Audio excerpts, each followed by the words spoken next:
over 85% of Ugandans supported the federal system of governance.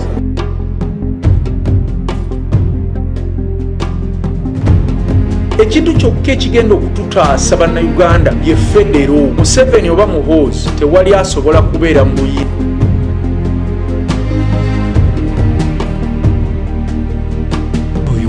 Museveni yennyini Museveni ayagala kutta era kye namugambye wano nti mwagala okutta famire yange. Nabwe kityo nkugamba nti abagezi tuli bangi nnyo tubulako atukuŋŋaanyiza awamu kulw'eggwanga Uganda okusobola okusituka n'okuba nti limirirawo ku lwalyo mu ntegeera. If you hear a Muganda talk Fenga Baganda, you know he's an enemy of Baganda. Number one, we shall crush those enemies as we have done in the past. Fenga Baganda. Abateekawo embeera mu bugenderevu okutujja ku mulamwa ogw'okujjukiza abakulembeze b'eggwanga ku nsonga y'ebyaffe. Buganda teyagalangako kwekutula ku bitundu birala. Wano wokka mu Buganda amateeka gonna bagula ku ttaka wano we ganyigiriza. Awalala ebweru wanatwe ebintu bitambula bulala. Wakwina kataka mu Buganda eyitiridde nnyo okujoogebwa ku byayo ate ne bagikwata ku nsoloboto toyogera.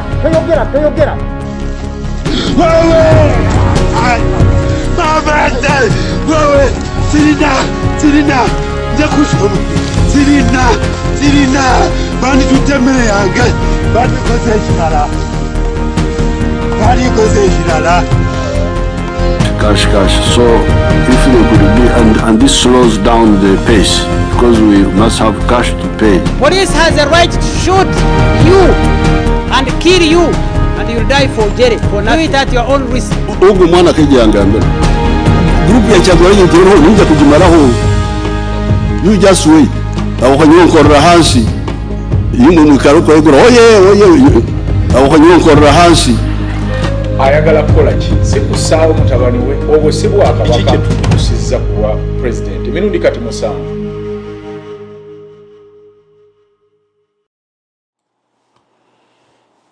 Kale tubaanirizaako nnyo mwenna abamaze okutuuka kati nga mutwegaseeko kye tukusaba gwe atuuse kwe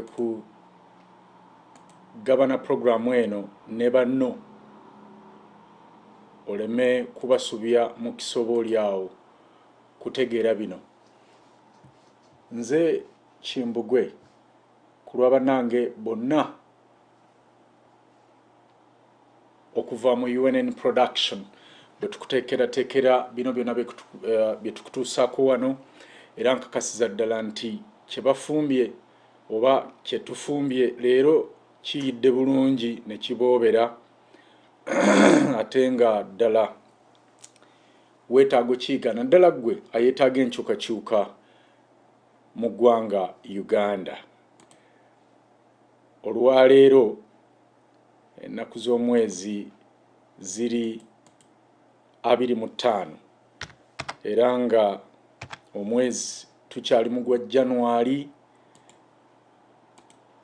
omwaka gwa 2023. Wano wendi dakika 2 eziyise ku ssaawa 2 ez'ekiro kitegeeza nti Uganda dakika 2 eziyise ku ssaawa 5 ogw'ekiro. Tuula okkalire mu ntebe yo sinnakindi otekemu akakaawa oba akabugumya olubuto oleme kwebaka kubanga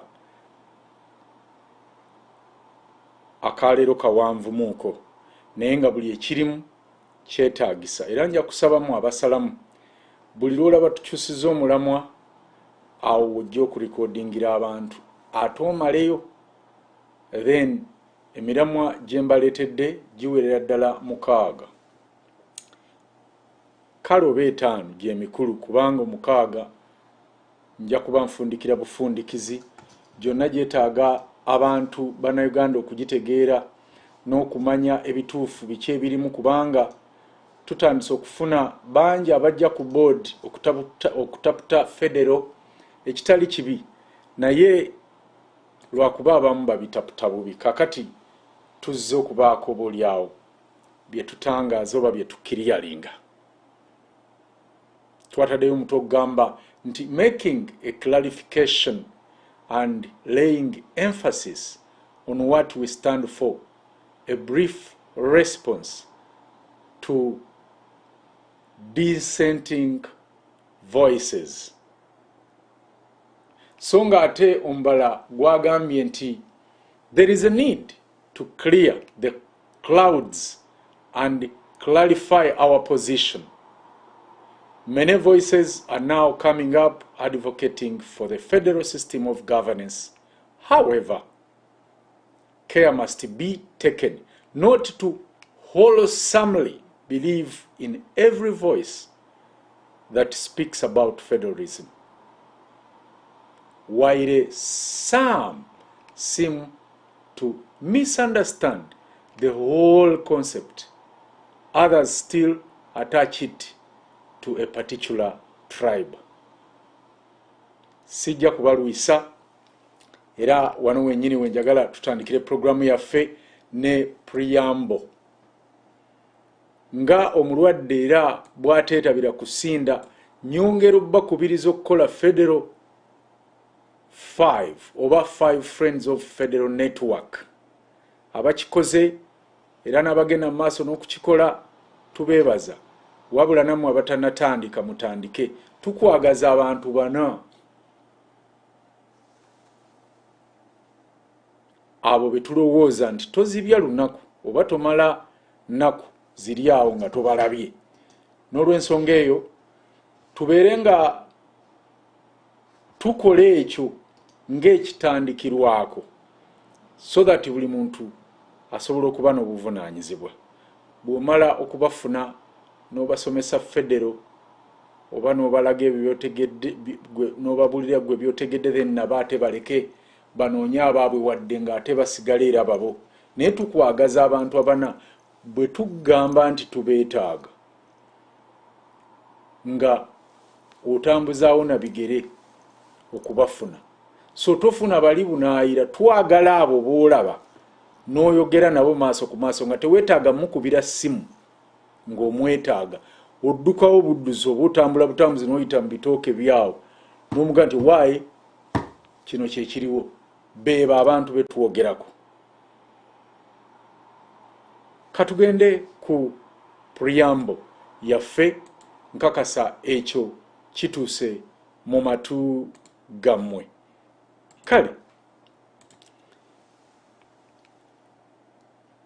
twakimanya goge mazima nti federo bw'eneetandika okubuna mu Uganda era n'okubeera ku mimwa gy'abantu, bannakigwanyizi bajja kuvaayo okubuzaabuza abantu. Era tuze tukibagamba babadde batugoberera. Wabula si bannakigwanyizi bokka, naye n'abo abalina endowooza eyaabwe ku federo. Ate ng'endowooza eno nkyamu nabo bajja kumeruka. Okusookera ddala, Federalism is not a divisive political system of governance. Kino mukitegeere. Kyentegeeza nti federo si nkola ya byabufuzi eyawulayawula mu bantu oba egenderera eggwanga erimu okwetema ku ggwanga eddala. Kino kikyamu. Bwe twogera federo era nziramu okukikkaatiriza nti bwe twogera federo tubeera tutegeeza oba tubeera tetutegeeza Buganda kwekutula ku Uganda, yadde kugoba abatali Baganda mu Buganda. When we talk about federalism, we mean enkola ey'ebyobufuzi ey'okuganyula eggwanga Uganda lyonna okutwalira awamu. Federalism is the political system of governance where power is shared between the national government and the state government. Era twakikkaatiriza nti waliwo reserved powers ng'obuyinza buno bwe buyinza obubeera mu mikono gya state governments. Obuyinza buno state governments bwe zeesigaliza okugeza okukola ku byenjigiriza, enguudo mu states, okusolooza emisolo n'ebyobutonde bw'ensi. Ate obuyinza national government bwerina oba federal government bwebeera nabwo bwe tuyita delegated powers. Kyokka ate waliwo obuyinza gavumenti zino zombi bwe zigabana bwe tuyita concurrent powers. In brief, the essence of federalism is sharing of power between federal government and the state governments. This is done and guided by the federal constitution. I wouldn't have my brother, our brother, Mubirunjuchi. No. Naye, my fear was how he interpreted federalism. Entaputa era federal ate ye yandeetedde oba entaputa ye ya federal ye yandeetedde era yendeese okwongera okuttaanya ensonga zino. Bangi muŋŋambye nti nandi muyise ne tuwogera kubanga munnaffe wano ku UNN. Naye my fear was I don't want to associate myself with his interpretation of federalism. Kubanga atao mbeera nammwe mbawabya okubajja ku kye twatandikirako era kye tuzze tuyigako. N'olw'ensonga eyo kuno temukitwala nti kulumba oba kuyisaamu omusomesa munnaffe oyo amaaso, wabula kumutereeza na kumulambika mu ekyo ekituufu okusinziira ku bujulizi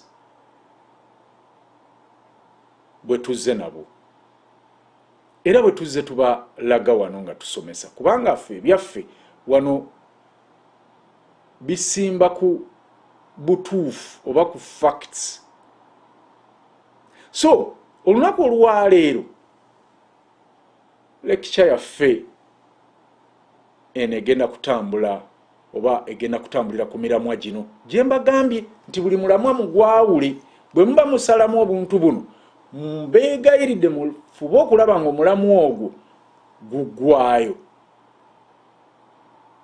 Madamu Tina Liberty manyi olaba era otuninze wekkaanye era owulirize nnyo programu eno. Ensonga esooka tugenda kutunuulira definition and etymology of the word federalism.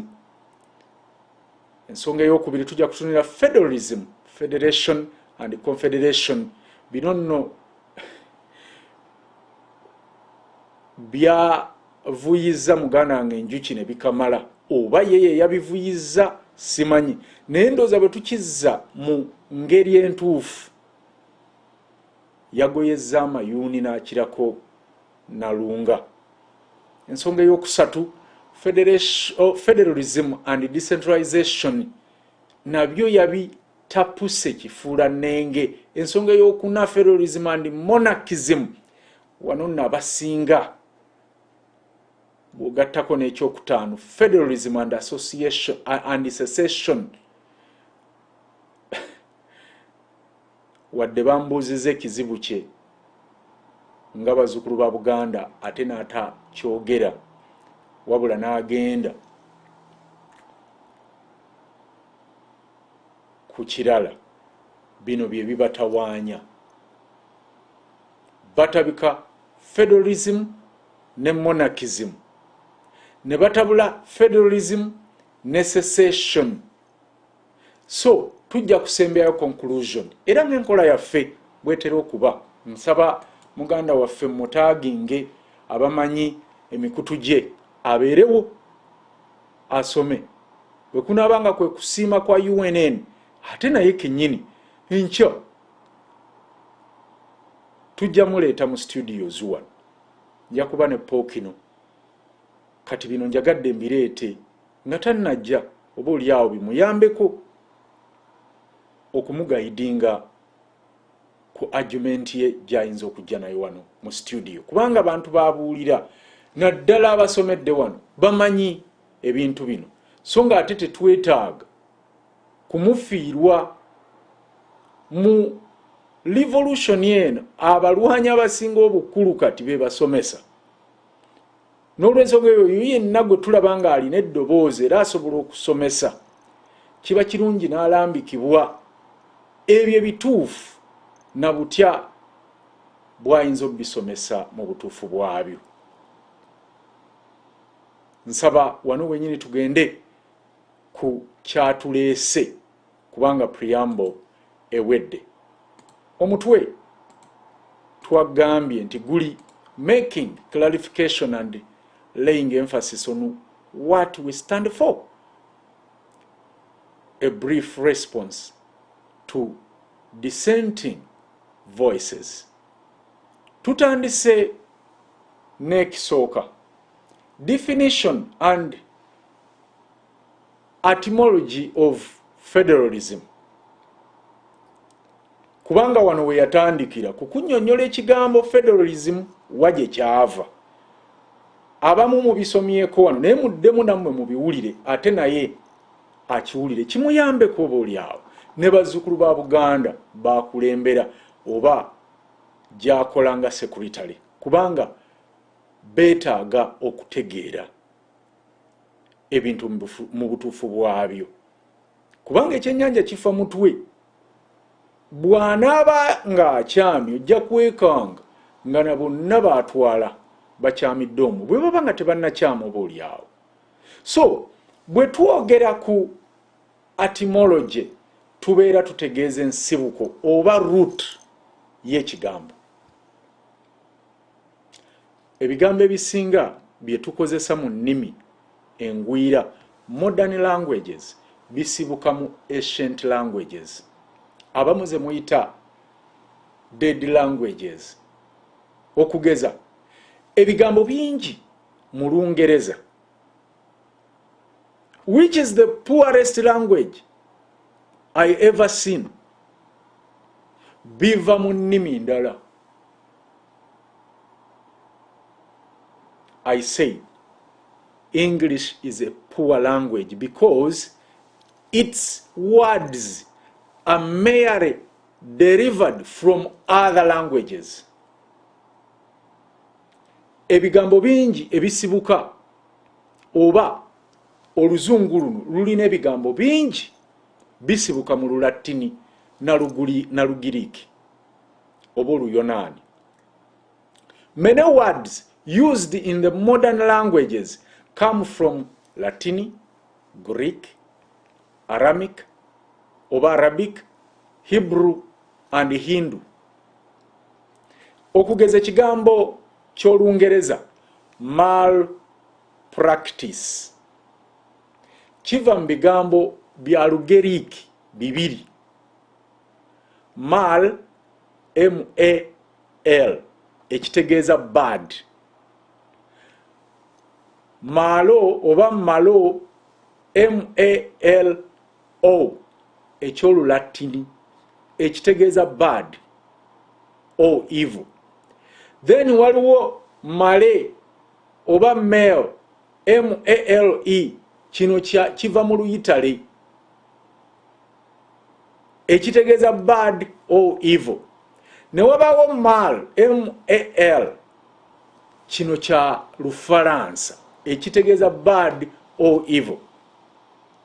Kakati bwe tuba twogera ku root tubeera tutegeeza oba kiba kitegeeza nti ekigambo origin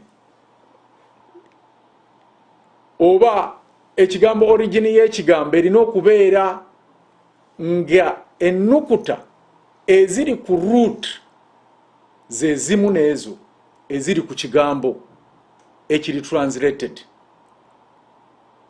Kati olaba nti mu nnimi endala ekigambo kisibuka mu mal mal zonna ze tuwogedde Olulatini, Olugeriiki, Olufalansa n'Oluyitale, kubanga mal is a Greek, male Italian, mal Latin.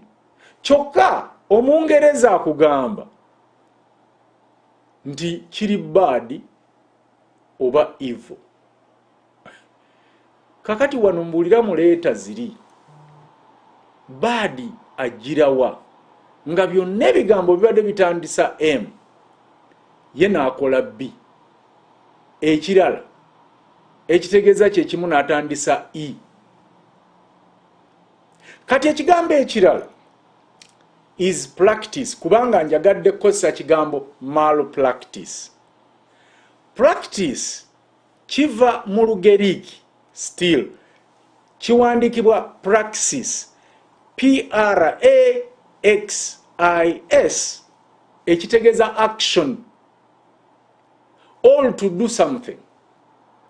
Ekigambo ekirala photo kikozesebwa mu Lungereza naye nakyo kisibuka mu Lugeriiki, era mu Lugeriiki kitegeeza light, naye mu Lungereza kisobola n'okutegeeza ekifaananyi, image oba photograph. Kati bwe tubeera tuwogera era nga tusomesa abantu baffe, ndowooza twandibadde tubabuulira ebigambo ebituufu. Ekigambo federal bwananjuki kisibuka mu kigambo kya Lulatini fedas, nga ruutu yaakyo eya Latin eri foda. Fedas kiri FOEDUS,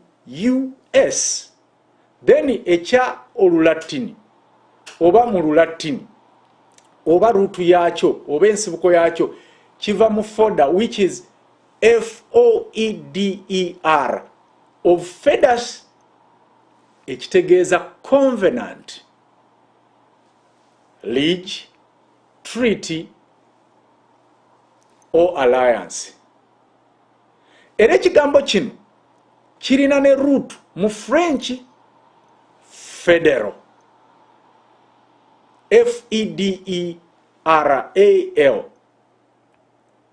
Covenants oba endagaano zizimbibwa ku trust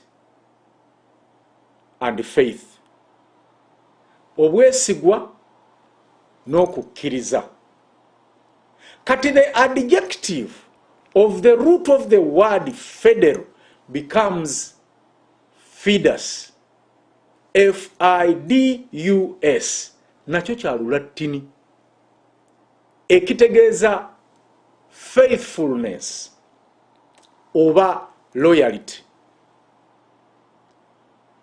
Kivaayo bulungi in Italian federe, FEDERE, oba mu Latin fidere, FIDERE. Kati federal nebeera endagaano oba alliance oba treaty ekoleddwa out of faith and loyalty of the parties that are making the covenant. That is the root of the word federalism, bannange.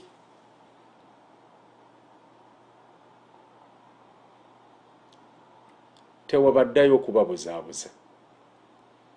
By simple definition, netugamba nti Federal is a formal agreement between states, peoples, or private persons, a league, treaty, or alliance, or peace,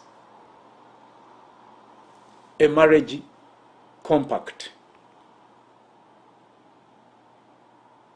But it is upon this that the modern foundation or modern founding father of federalism, James Madison, twamulabako wano, advocated for a system of governance based on mutual trust and covenant. Call it constitution. It was in his attempt to balance order with liberty that he identified several reasons for creating a federalist government to avoid tyranny. Ababadde wano nga mugoberera mujja kujjukira bulungi nti Madison mu Federalist number 39 had referred to the new US or United States Constitution as neither a national nor a federal constitution, but a composition of both. For example, as constituting neither a single large unitary state nor league confederation among several small states, but a hybrid of the two.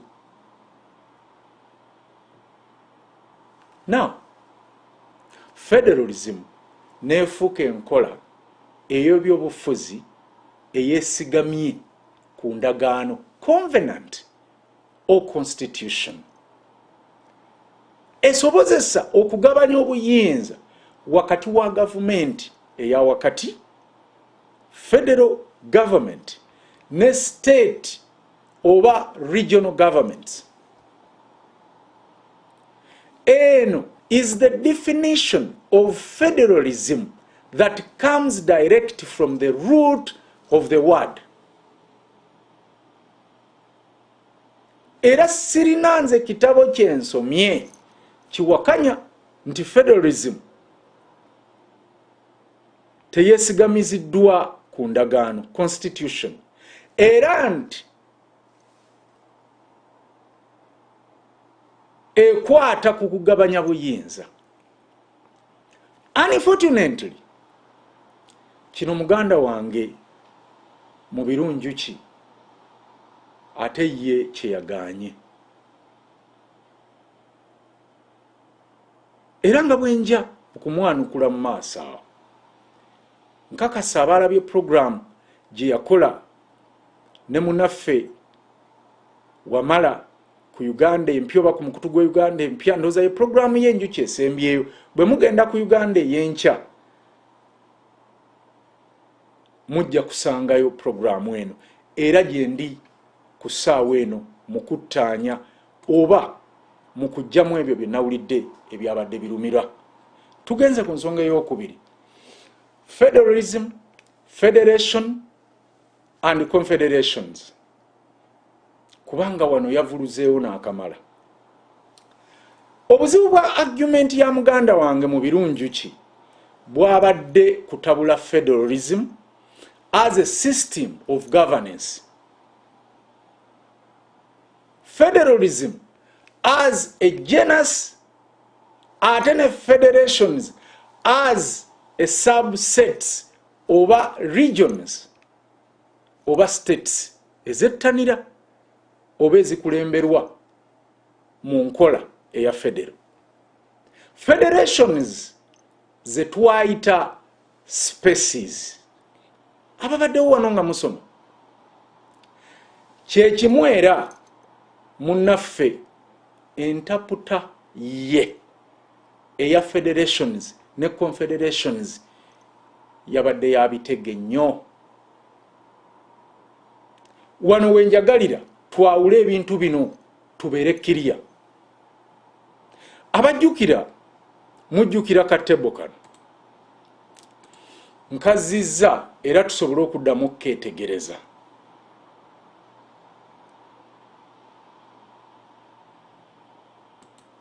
Kubanga wano wenjagalira ebintu bino bibeere clear. Federations is not federalism.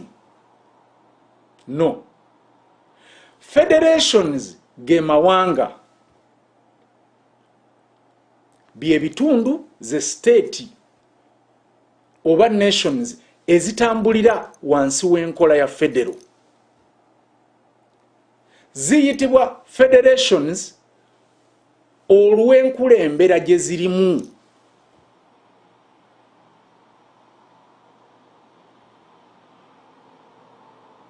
Nkugamba eki abaasomera e Buddo, abaasomera ekitovu, oli akuyita shark oba akuyita Buddonian nga lyerinnya lyo, oba olina kuba shark because wasomera centenaries kitovu oba nga wasomera Buddo. Kati nagana amawanga ekigayisa federations kwe kubanga gali wansi w'enkulembere ya federal. Federal bwetabaawo tegasobola kuba federations era tosobola kiyita. So tosobola kuziyita federations nga teziri wansi wa nkola ya federal. Ekifuula ensi zino oba state zino oba regions zino federations oba confederations ye system ezirambika. Otherwise tetusobola kubeera na federations wansi wa unitary system of governance. Kyankoze bubi nnyo nga mpulira oyita amawanga gano federations era ng'ogamba nti Buganda tesobola federating nani, federating nani, as if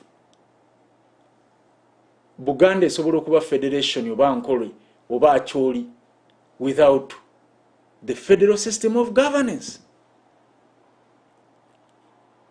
Argument yo muganda wange Njuki yabadde egamba nti oba yabadde bagamba nti amawanga federations ge gasalawo okuteekawo enkola eya federal era bwe gakola endagaano eno olwo gateekawo enkola eya federal. Ngera bwe wagaye nti Buganda kati eba egenda kufederatinga nani. Mukulu, I don't think this is a plausible argument, my brother. Why? Osobola otya okuyita amawanga agoba ebitundu ebyo federations nga tebiri wansi wa nkola ya federalism? In your mind, what makes federations? What makes federations federations? Kwegatta wamu kyekifula federations according to you?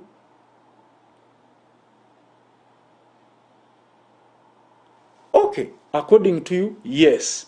Now, obudde buno singa Busoga yegatta ne Buganda era ne Bunyoro nga ziri wansi wa unitary nga kati eriwo mu Uganda, olwo zibeera zifuuse federations? Hopefully not. But I agree with you that federations are based on agreements. But agreements oba endagaano muganda wange Njuki z'oyogerako ezikola federal nga bwe wakitapuse ate si zezo ezikola federalism.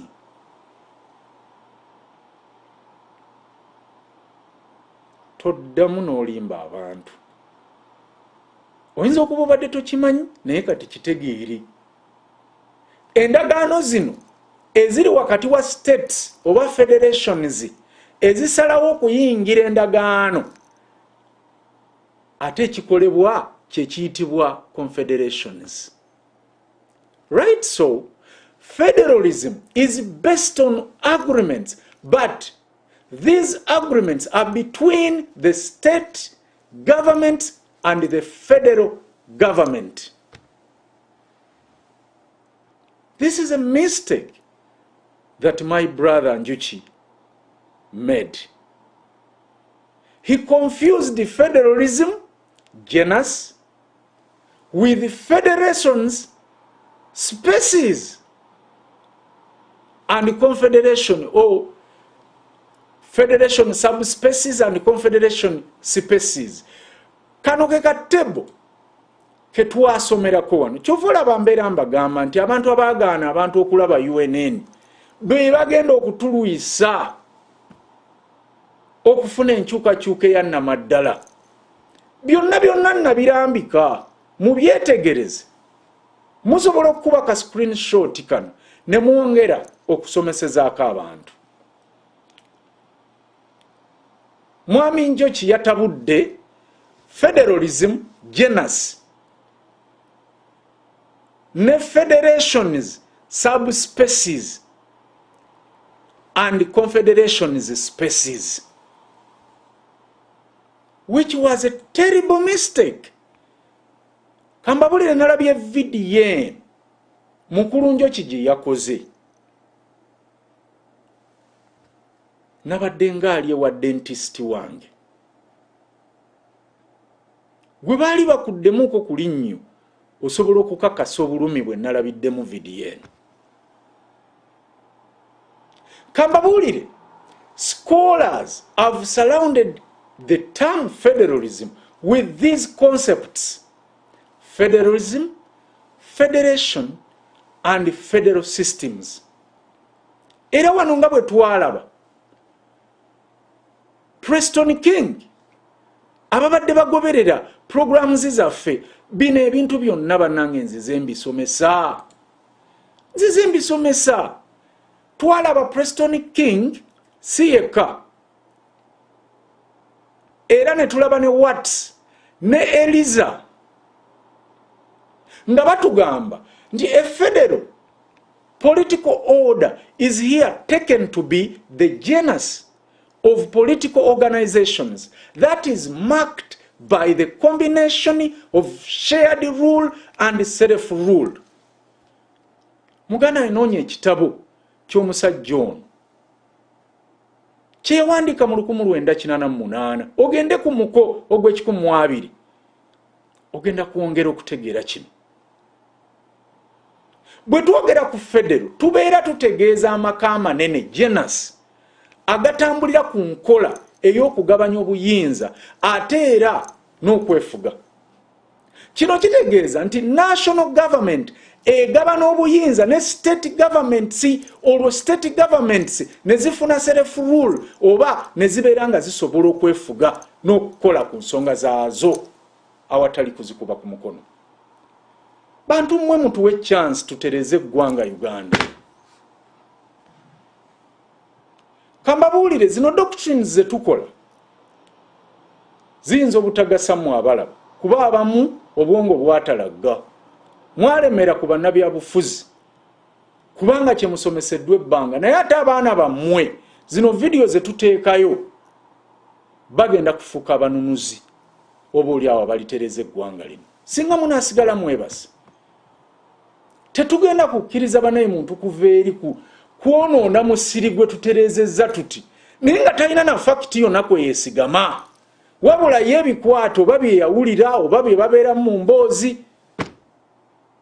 Ate nga bantu bangi abagoberera abantu baffe kika kino. Ekyokubiri, federalism is the descriptive theory or normative advocacy of such an order, including principles for dividing final authority between member units and the common institutions. Federalism twagamba kye kigambo ekinyonnyola era ekikola ng'olumuli olusonga ku kiki ekirina okukolebwa. Normative, it gives direction just. Eno yenkola ewa ekyokukola. Ezo organs oba institutions ezitambulira oba ezaagala okutambulira ku kugabanya obuyinza wakati wa nation government ne state government. Ekyokusatu, a federation is one species of such a federal order. Other species are unions, confederations, leagues, and decentralized unions. And hybrid, such as the present European Union, ERISA, mu kitabo kye kya 1987, ne Watts, ekitabo kye kyawandika mu 1998, byonna ebitabo byonna bibaleetera wano. A federation in this sense involves a territory or a territorial division of power between constituent units, sometimes called provinces, cantons, nga mu Switzerland bwe ziyitibwa, possibly cities, all confusingly states, and a common government. So, federation oba federations ge maka matono, species agali wansi wa genus, federal government, agagwa mu system ya federal. Kino kitegeeza nti federations ze institutions, regions, states, constituencies, kati zino ze twayita species. Mu diagram ya eno abaaliwo nga tugisoma era nga tugisomesa.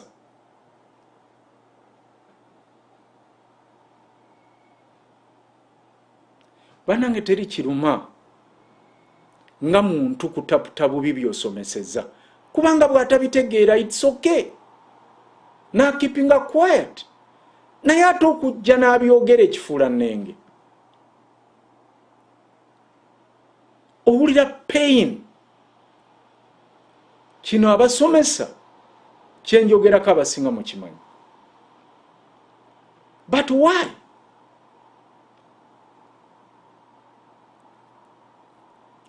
Kambabuulire, okugabanya obuyinza wakati wa gavumenti zino kisimbye mu ssemateeka, nga ssemateeka ono tasobola kukyusibwa gavumenti yemu yokka ku lwayo, wabula zirina kukkaanya zombi, states governments ne federal governments.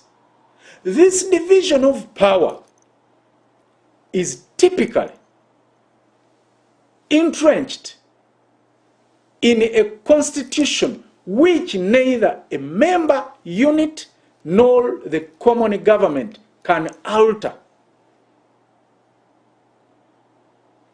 unilaterally. The state governments and the national governments both have direct effect on the citizenry.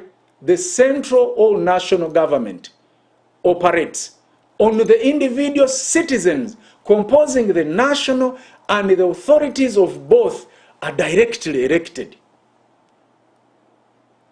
Kati ate enkola ya decentralization mu unitary government, ssemateeka asobola okukyusibwa ng'ababaka ba palamenti bwe babeera baagadde okutuukiriza ebigendererwa byabwe oba okunywereza mu buyinza oyo gwe baagala, nga kati bwe kikola mu Uganda.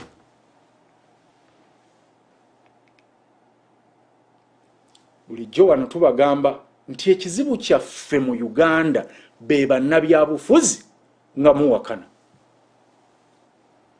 Bakikugambye. In comparison, decentralized authority in a unitary state can typically be revoked by the central legislature at will. Ate confederation bwana Njuki y'obuyinza ebeera na butono nnyo ate n'okusinga ku federation. In contrast, confederation has come to mean a political order with a weaker center than a federation, often depending on the constituent units. Lwaki? Kubanga amawanga agakola confederation buli gwanga libeera n'obuyinza obwalyo obwenkomeredde, era nga ekikozesa confederations zino kubeera kuyambagana mu nsonga ezisobola okubeera nga zikwata ku mawanga gano, naye with the issue of executive and legislation confederations zibeera weak. Typically in a confederation, 1, a member unit may legally exist. Member units zisobola okubeerawo. B, the center only exercise authority delegated by member units. Center ya confederation ebeera na delegated powers ezagiweebwa federation. Era nabawa example wano nti European Confederation oba European Union Confederation yali tesobolanga kusalirawo Bangereza kye baagala. Abangereza be balina obuyinza, era obuyinza obwo bwe babuwa European Union bwe baagala obugijjako babugijjako. Kyovola nti bwe baali bavaamu bakola referendum mu Bungereza, tebagikola mu European Union yonna, era European Union teyaliiwo wadde okulabirira oba okulaba akalulu ake, era teyasikako muguwa kusigaza Bungereza mu European Union, kubanga powers erina ziri delegated by the federation. Jukira, in that sense Bungereza yali federation eyegatta ku nsi endala okukola confederation ya European Union, yavaayo endala zasigalayo. Kati wano wensekererera abagamba nti making the East African Federation is going to help Uganda, all Great Lakes region countries. Naye bannange kino tekisoboka. The center of the confederation tebeera na buyinza buli binding in legislative and executive areas. Bannange mwesomese, read. Ugandans read. Mwetemukwoyo babuzaabuza, temukwoyo okulaba abantu bano ba politicians nga ba small god ne bagenda ku radio n'obu TV nga bye boogera temuli yadde ekyamagezi ne mubatenda, gundi ayogedde, bannange gundi ayogera. It's because bye boogera tobimanyi. Naye baba tebalina bye boogera, bajoboja bujoboja. Bakuumira Museveni mu buyinza, bavuga kintu ky'abatuusi dynasty kutwala Great Lakes region. Temukkiriza. Ekirala, the center is subjected to member units vet on many issues. Center eno ate yerina okubuuzibwa member states what is happening, not the other way round. Center decisions bind member units but not citizens directly. The center lacks an independent fiscal or electoral base, and all the member units do not cede authority permanently to the center.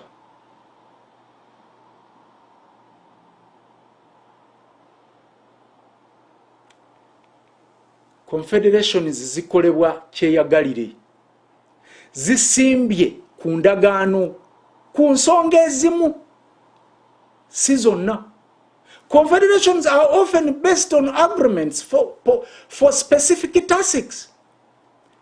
Confederation bino bibiri oba bino biri bigambo bibiri ne bwe munaatujjako tujja kubimanya, abantu bajja kuyiga, abantu bajja kuzuukuka. Nkugambye Confederation bigambo biri bibiri. Con meaning with, federation meaning a state or a unit.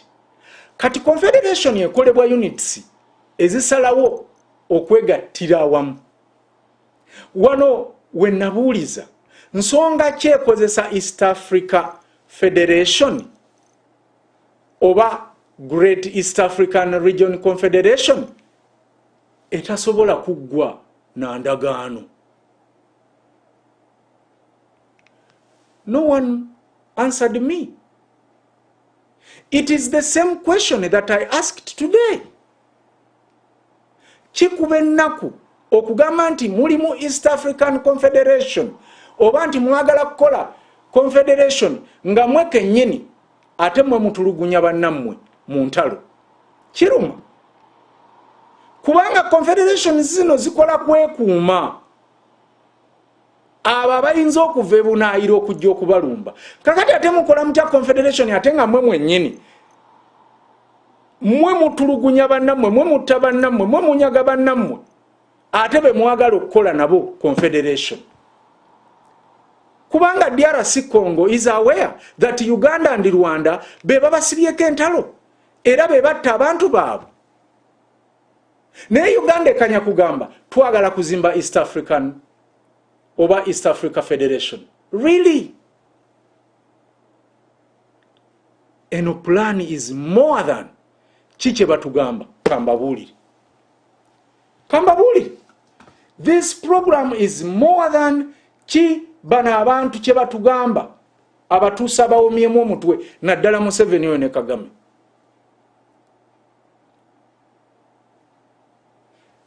Era central government oba government zino ezikola Confederation zisigaza obuyinza nga bwe bwaziweebwa states government.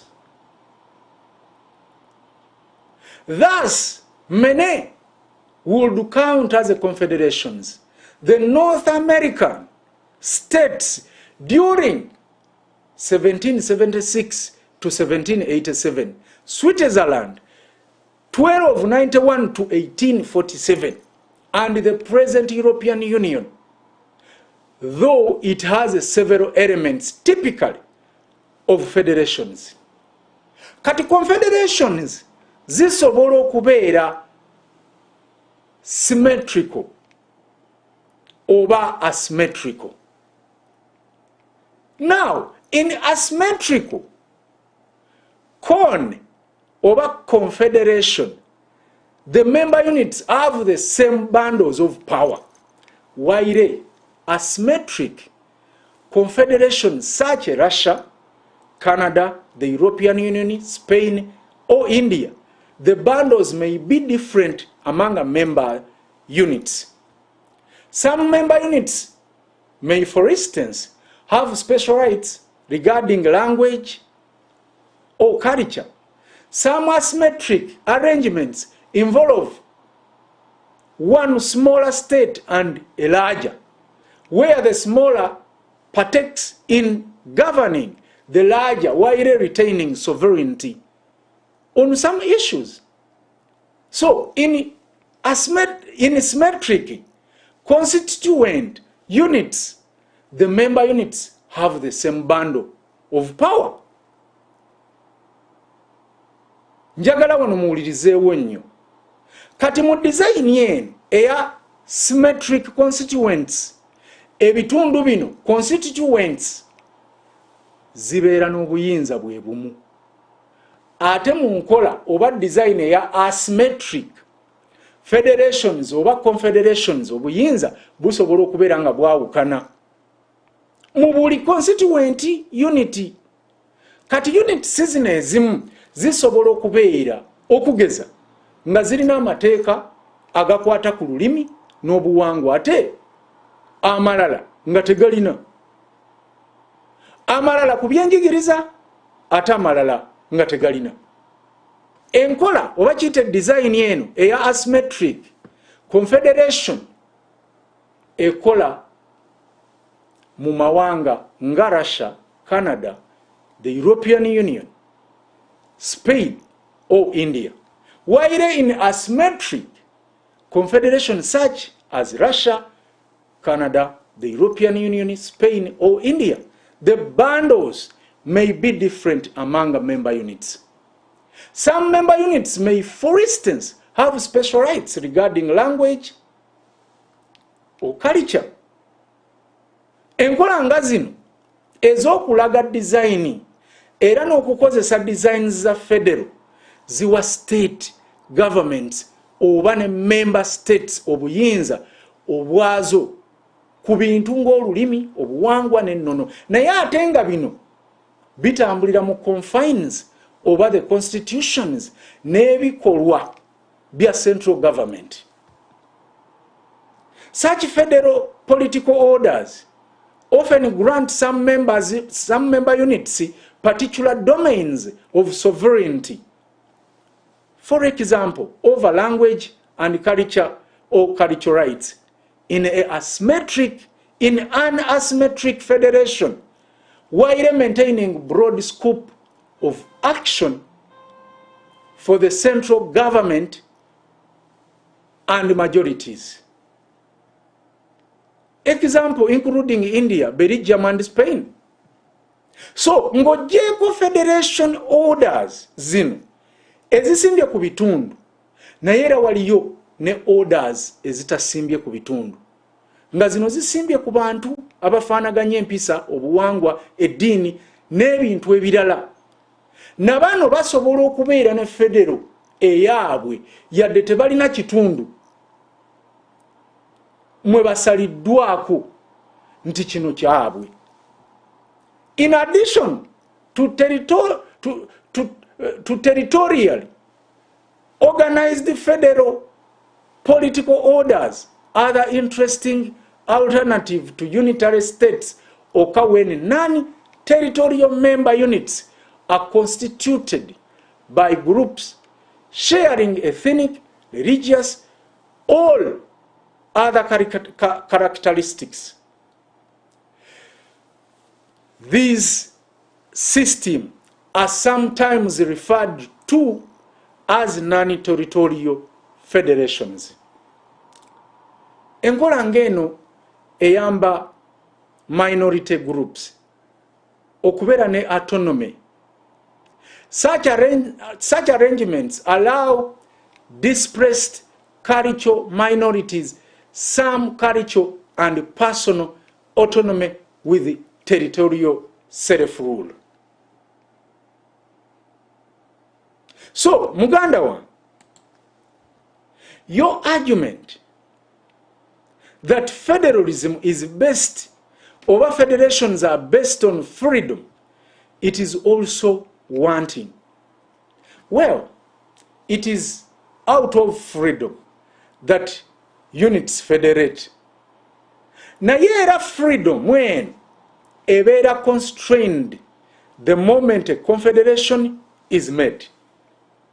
Wabula these federations are based on a constitution that binds them together in a confederation. Nkakasa awo tutegeddewo bulungi. Kakati njagala tugende ku nsonga yaffe ey'okusatu, federalism and decentralization.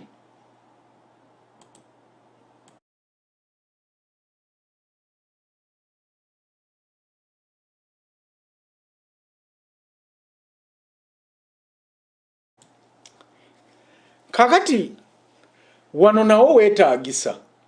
Bwana Njuki yavuluzeewo, naye ate mukimanye nti ne gavumenti kyepanga era kyekyagi recruiting Sir Norbert Mao era bannabyabufuzi batandise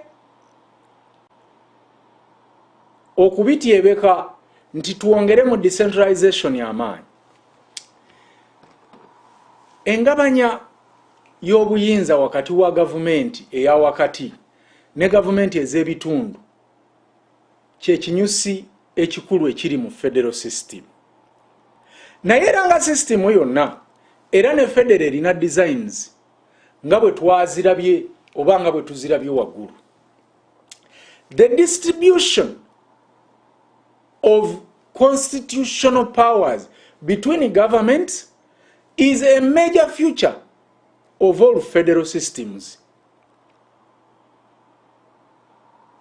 Wali wantu watono nnyo bakitaffe we baabayisiza ku ffu kulitalaba.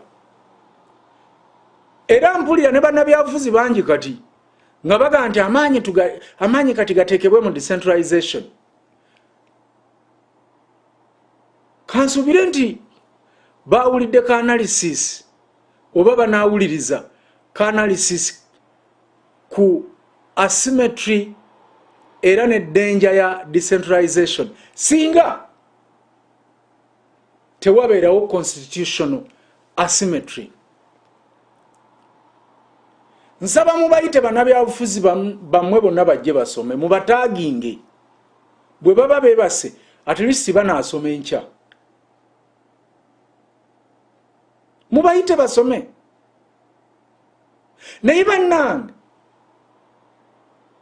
mmwe bantu mwabala, what will you pay UNN?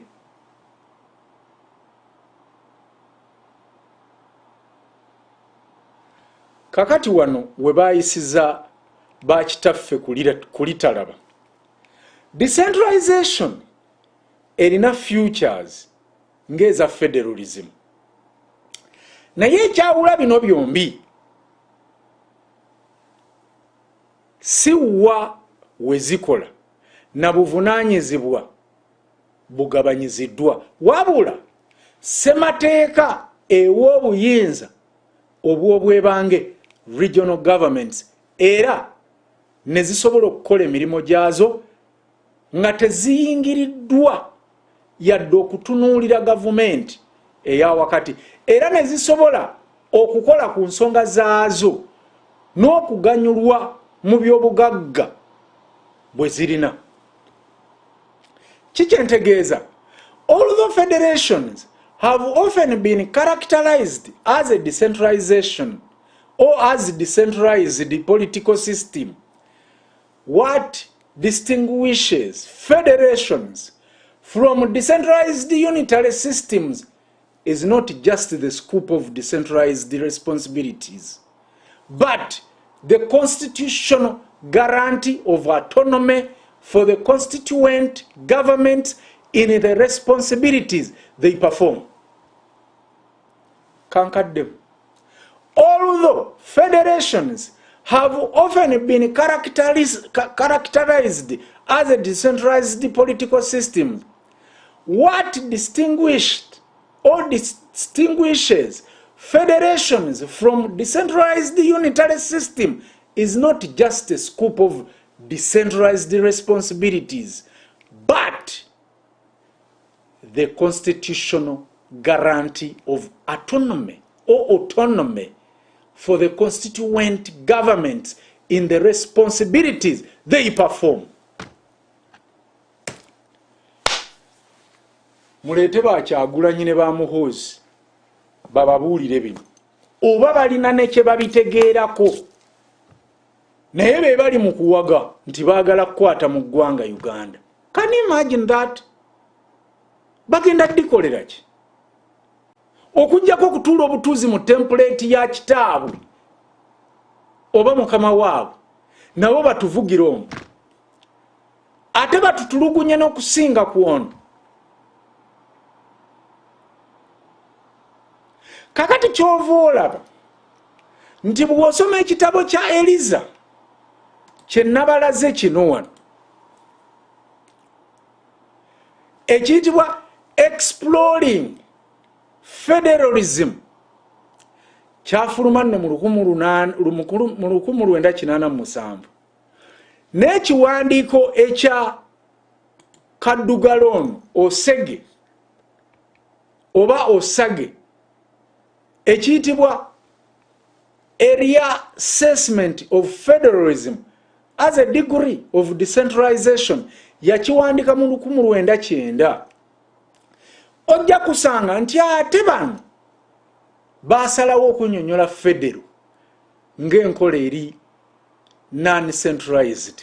Lwaki? Bo bagamba nti bwe tugamba nti federal erina futures za decentralization, ekigambo decentralization kyennyini kitegeeza nti waliwo emitendera oba hierarchy y'obuyinza nga buva waggulu ne bukka wansi. Naye ate bwe tugamba nti federations ziri non-centralized kitegeeza nti ekizisiba awamu ye ssemateeka era azireetera okugabanya obuyinza. Eliza ne Osage therefore preferred to describe federations as non-centralized on the ground that decentralization implies a hierarchy with power flowing from the top or center, whereas non-centralization suggests a constitutional structure, dispersion of power, better representing the essential character of federations. Oba ntegerekese bannange kankinyonnyole bwe nti bwe tugamba nti federalism erina byefaananya decentralization kibeera kyangu omuntu okukuyisa ku liisa eritalaba n'akuwaamu decentralization nga mu Uganda Museveni bwe yakola, kubanga decentralization kitegeeza in the actual sense of word nti obuyinza buva waggulu ne bukkirira wansi. Era kino kye kituufu ekiri mu Uganda kati. Naye decentralization akagambo de akagambo kano kava mu Lugeriki nako era kategeeza okukendeeza reduce, okwawuzaamu subtract, okukakkanya oba okunafuya oba to spread, okusaasaanya. Kati to decentralize kitegeeza amaanyi oba obuyinza obubadde wakati center oba kiyite central busaasaanyiziddwa mu ngeri y'okubukkakkanya nga buva waggulu okudda wansi. Mukiraba Museveni bwe baakaayana nti unitary system erina obuyinza bungi oba emuwa obuyinza bungi, yayita mu kakodyo ka decentralization. Atya yabasomesa ng'era bw'atera okukola nti decentralization kitegeeza kukendeeza ku buyinza kuva mu kifo kimu bugendeko mu birala. Era abantu bannayuganda ne basanyuka abaaliwo mu kiseera ekyo nti otyo. Naye obuyinza bwe yabusa mu local government tewaateekebwawo constitution yonna oba buwandiike bukakase ekyo n'okumuggyako obuyinza ate obudeploying eno gy'amansiza obuyinza. Kuba kati ye yakola ekintu kitono nnyo. Bwe yassa obuyinza ku local governments n'atandika okuteekayo ba RDC, ba RCC, ba DISO. Kakati nabwo n'asigala ng'era abufunira mu abo okumuddira kubanga bano abaliyo abantu bano be bagamba nti bawadde decentralization ekendeza ku oli obuyinza ate tebalina we basinzira kumugaana ku deployinga ba RDC na ba RCC mu bitundu bino ye bye yali abagambye nti akatiro ku governments zeetwala. So tuleme kuddamu naffe kubuzaabuzibwa. Decentralization si federalism era yo tekkiriza kugabanya buyinza era tekkiriza bitundu bino kufuna autonomy oba bwetwaze kwesalirawo byokka. Ekyo ekyokukkiriza obuyinza okugabanyizibwa kiri mu kintu eki federalism. Era decentralization tesobola kukola ndagaano na unitary. Unitary tekola ndagaano na kintu kyonna oba na muntu yenna egabanya buyinza. Ekyo kiri mu federal. Era bwe wabawo okugabanya obuyinza mu unitary nga kati bwe kyakolebwa Uganda with the decentralization kiba mu bigambo. Museveni akuweesa omukono guno n'akuggisaako omukono guno.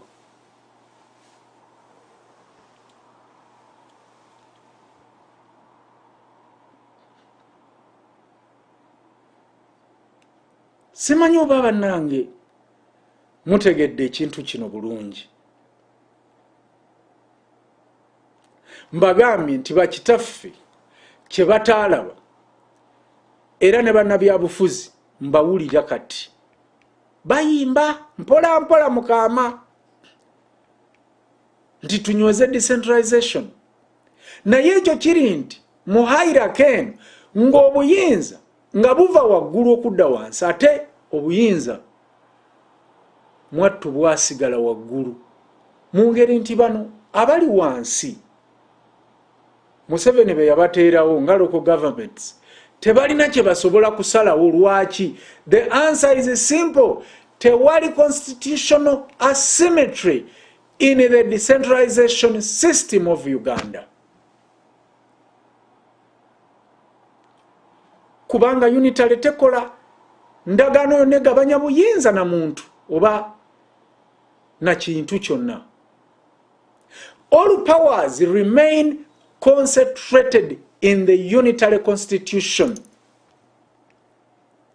Kati awagamba atya oba ogamba otya nti you have decentralization in the power political.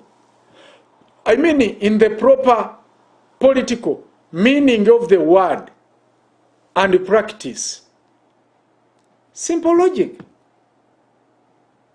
Kati bannabyabufuzi wano we baagala babalimbire era kyekiweesa Museveni kyabawera ssente nyingi.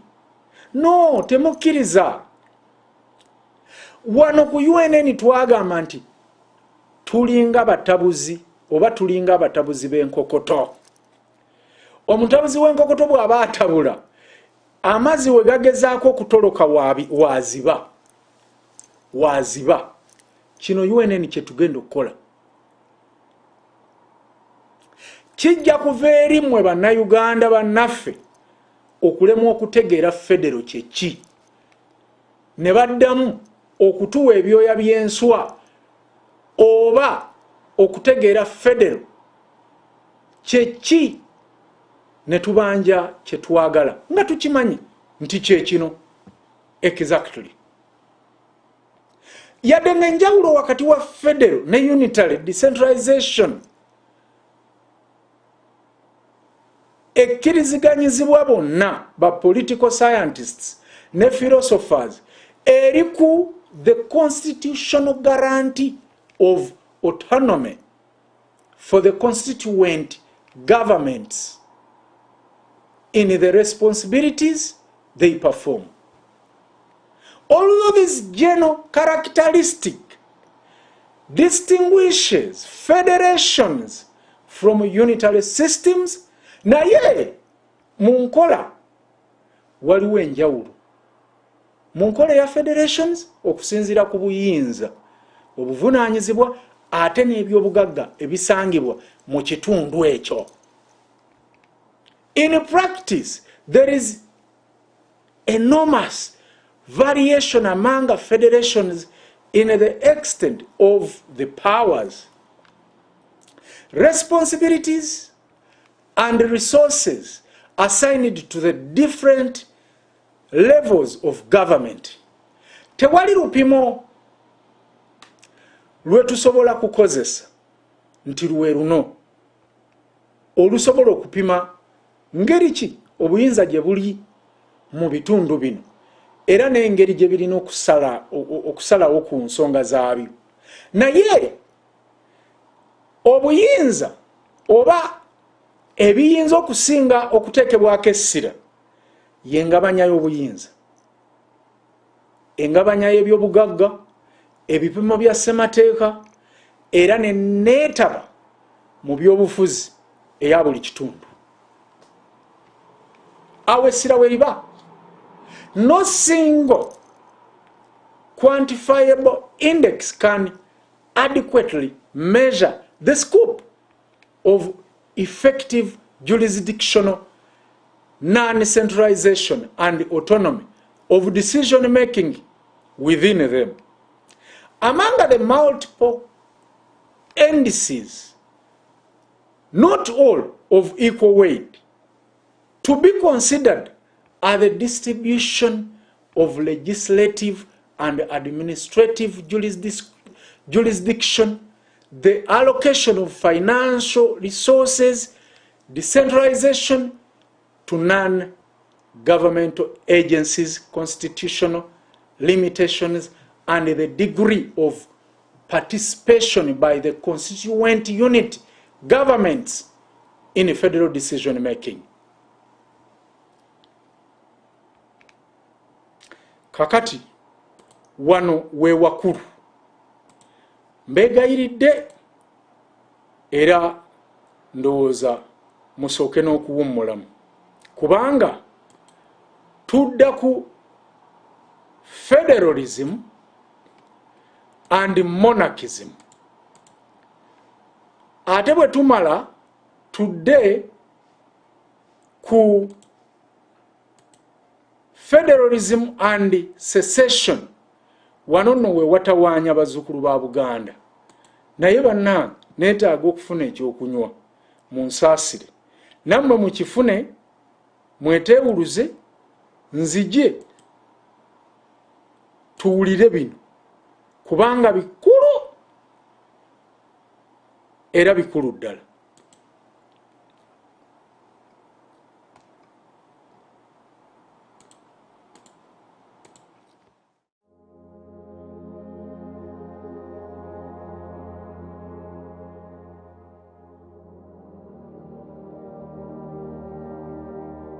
Why do we need the federal system of governance in Uganda? And what is federalism? Federal is a system of governance. It's not about getting rid of the central government.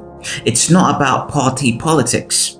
It's not about multi-partisan or absence of it. It's not about religious differences. It's not about tribalism. It is not for the benefit of Buganda alone.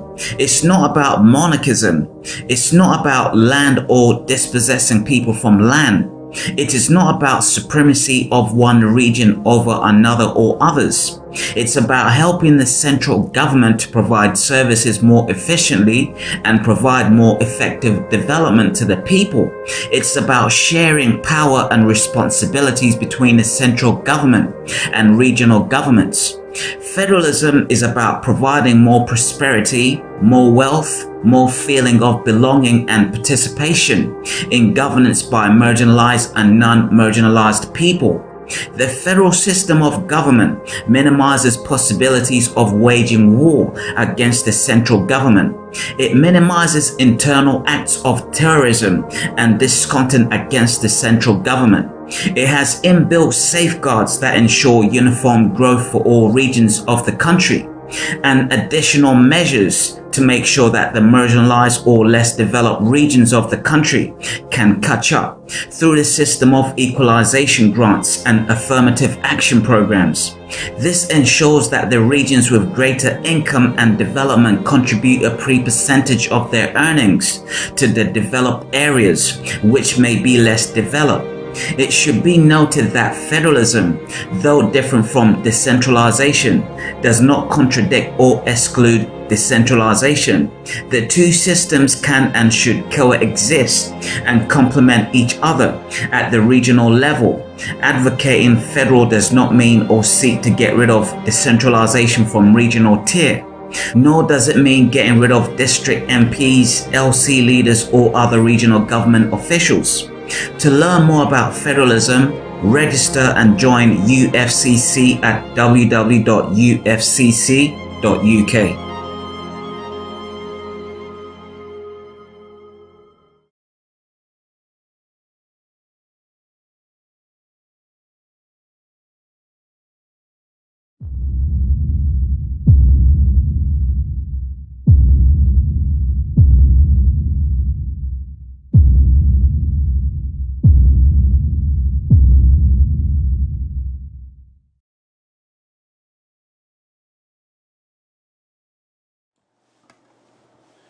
Kale mukulikeyo mu bubaka obwo kansubire nti muwumuddemu.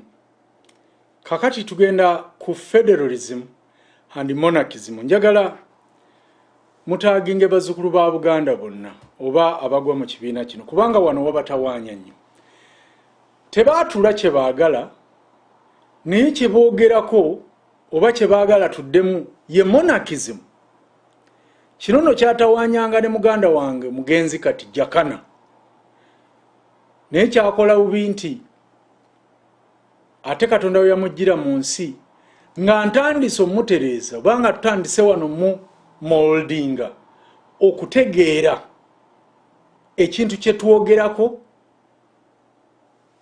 kiki ekikyawula naye kyayogerako ekya Monarchism. Era mwamuwuliranga nga awa example nti ye tayagala federo ya America, ayagala federo ng'eya Bungereza. Naye nga bambi federo ya Bungereza naye gye yali ayogera yali tagitegeera kubanga wano Queen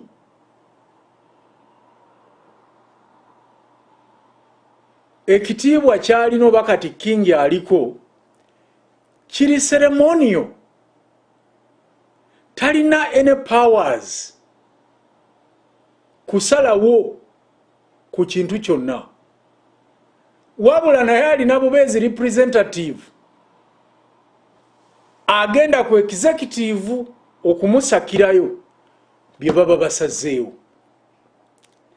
Tujja kujja oba nakyo tukisomese bulungi, naye for today katugezeeko okubagamba kino osanga abantu bano bagenda kutegeera kiki kye tusomesa as a UFCC oba UNN. Enkola ya federo yenkola egabanya obuyinza wakati wa government ya wakati federal government ne government ez'ebitundu state governments. Kino nja kukiddingana nga luyimba.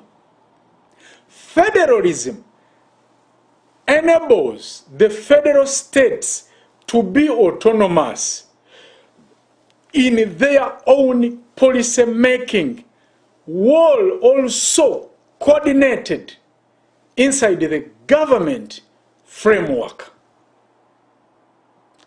In America, the states existed first and they attempted to make a national government. States zezasooka okubeerawo mu America ate oluvannyuma ne zirowooza ku kukola gavumenti eziyunga awamu. This is the same thing that happened in Uganda. In Uganda, the federal states all nation states first existed. Kati nga bwe tulina nation states already, kati tulina we tutandikira. We need to make them into a federal government. America, Germany, Switzerland, Spain, Belgium, name it. Bweziti bwezakola. Kambabulire okusobola n'okutegeera obulungi eno East African Community oba Great Lakes region tulina okusookera ddala okubeera nga federal etulimu 5 olwo tusobole okuyingira mu East Africa Confederation oba Great Lakes region as a confederation. Ekyo sikinaako buzibu as long as tuyingirayo nga federation. So si ngensi ateri under unitary kakati ate tu federatinga tu confederatinga tuti atenga tetuli federations obanga tetuli federated. Tulabawo obulimba ate obutalina nabantu kye babuuza. Ne Museveni tewali amubuuza oba Kagame naye abaye mwogera ku confederation. Naye are we federated yet? As federations, you want to unite to make a confederation?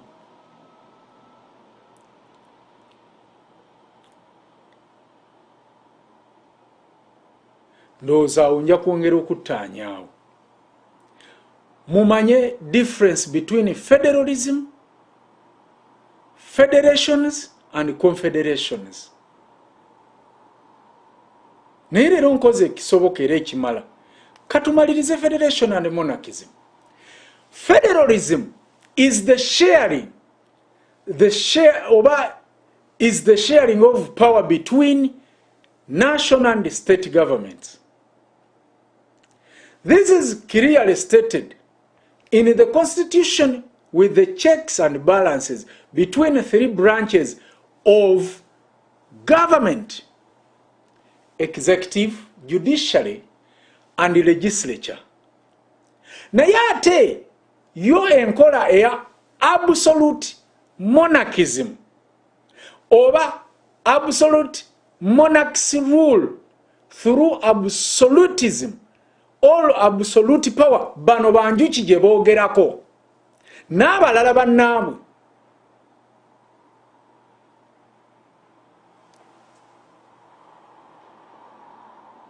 Kye tutasobola kwe kugamba nti kati Uganda tetunnaba kuyingira nkola eno eya absolute monarchism mu mulembe guno ogwa Museveni. Bwana Njuki kimanye kyoyogerako oba kye mugezaako kutembeeta bannayuganda mwe bali kati, mwe bakaabira amaziga, mwe battiddwa, mwe baavuwaziddwa, mwe basiriwaziddwa, mwe baagala okubuuka okuva kati ate mmwe kye mwagala ate okubazzaamu. Bw'oba obadde tokimanyi Mwami Njuki nga tewaliiwo, tunuulira ku bikolwa bya Museveni. That is the absolute monarchism.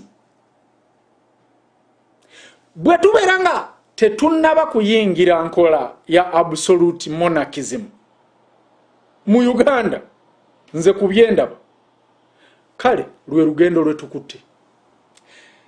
Absolutism pronounced that the king ruled through divine right with a legitimate claim to power and uncontested authority.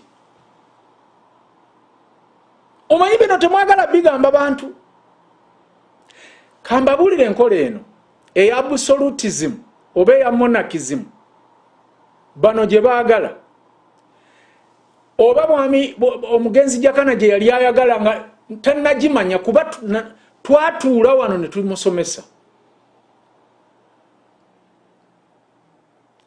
Eno enkola egamba nti kabaka yafuganga olubeerera. Ekyokubiri nti kabaka mu biseera ebyo enkola zino eza absolute monarchism we zabeererawo, yagambanga nti kabaka yafuganga na buyinza bwe yajjewa Katonda, era obuyinza bwe tebuvuganyizibwa. Mubiwulira kiki kye mutawulira kuba kabaka mwanga?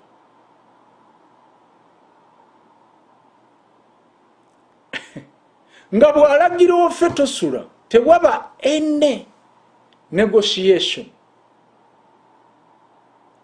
Each ruler believed that all the power belonged to him and him alone, because he had the divine right. Simanje bali bakijja.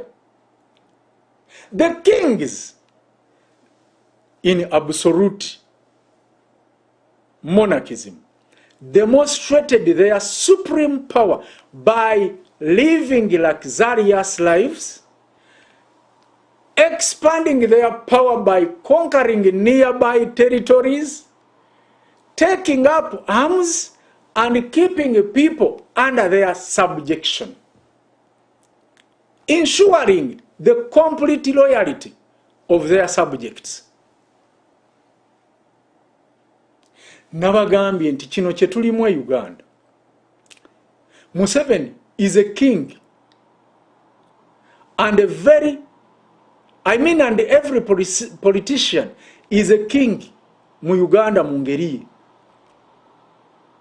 Mujjukire ngera definition ya monarchism era ne Uganda bannabyabufuzi babeera mu bulamu obw'okwejalabya, babeera mu mbaga party after party.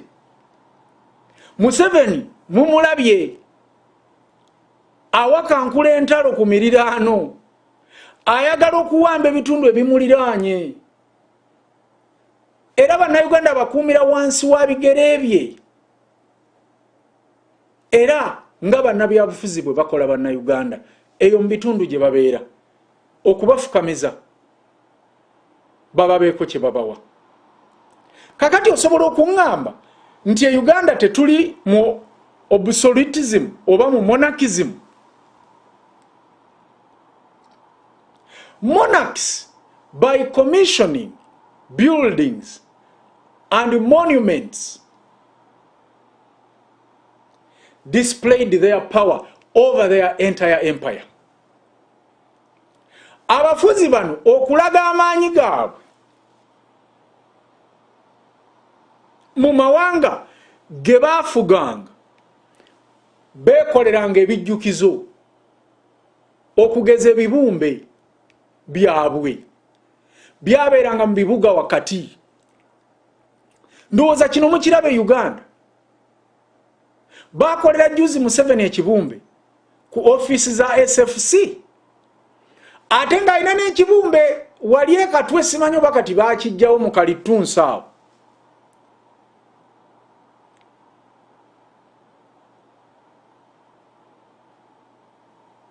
Agagabumbe ge geetaaga okumenyawo, ge tulina okusooka okumenyawo kasita tuyingira mu federo. Abakulembeze nabawe ekyokulabirako wano nga King Louis owe-14 abajjukira, ye mufuzi eyalina olumu ku 2 ezisinga obunene mu nsi yonna. Kati e Uganda osobola okugeraageranya kati King Louis ku babaka ba parliament.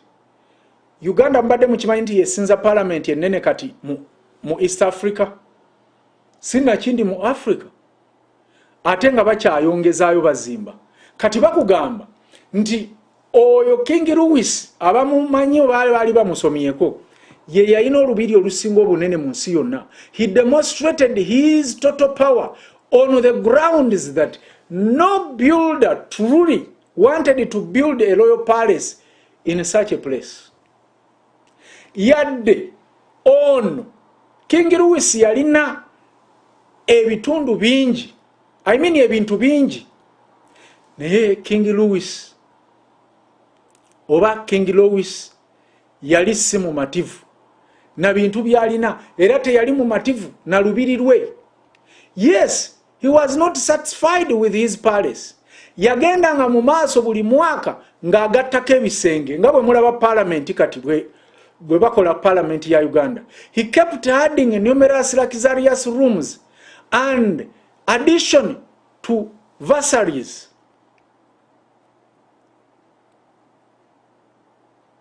Museveni kino akyoleseza mu budget ya State House. Wadde yetayongerako bisenge, naye mulabe budget gy'akozesa enaatera kwenkana budget ya ggwanga. King Suleiman abasoma Kurani naye yalina ebizimbe bingi ebyatongozebwa mu mannya ge. Muno mwe muli emizigiti embiri entindo.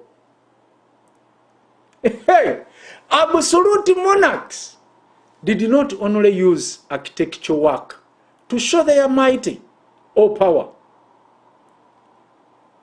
but also used the laws and power to make people know them. Bano bakozesanga amateeka era n'obuyinza okulaba nti abantu babamanya. Nga Museveni kati bwakola.